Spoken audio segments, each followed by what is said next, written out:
ఏం పులిహోర ఇది? ఇది అన్నం పులిహోర, ఆవు పెట్టి చేస్తాను. ఇదేమో మీరే? నేనే చేస్తానమ్మా. తినండి, వేడిగా ఉంది. ఇది బియ్యం ఒక రైస్ లో ఉప్మా అమ్మ. పెసరపప్పు వేసాను. తింటారో తిందో చూసుకోండి. చూస్తాను. తింటూ పెడతారమ్మా. ఆ తిండి తిన్నవటి తినపోయిన ఒకటి పౌరుషంగా తెచ్చేదాకా బతకాలి. సగం వదిలేసి సగం కూర్చోటం కాదు. ఎన్ని నుంచి చేస్తున్నారు? 18 ఏళ్ళ బట్టి చేస్తున్నాను. వండి పట్టుకొచ్చాను. ఎన్ని గంటలు వేస్తారు మీరు? 4 లెగిసి చేసుకొని వస్తాను. ఆవు పెట్టి అన్ని చేసి కలపాలి కదా. అన్ని చింతపండు ఉడకబెట్టి ఇవన్నీ చెయ్యొద్దా. నా పనిమ్మాయి లేదు. అన్ని పనులు నేనే చేసుకోవాలి. వయసు ఎంత? 78. మా మదర్కి 98. మా మదర్ ఉన్నారు. మా బాగా ఉన్నారు మీకు?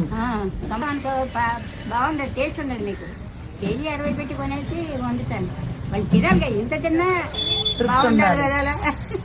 చాలా చాలా సంతోషం. తట్టు తగిలేసి కష్టం కదా, తప్పు కదా. నా కాళ్ళమే నేను నిలబడి బతుకుతున్నాను. నా ఒపీనియన్ అది.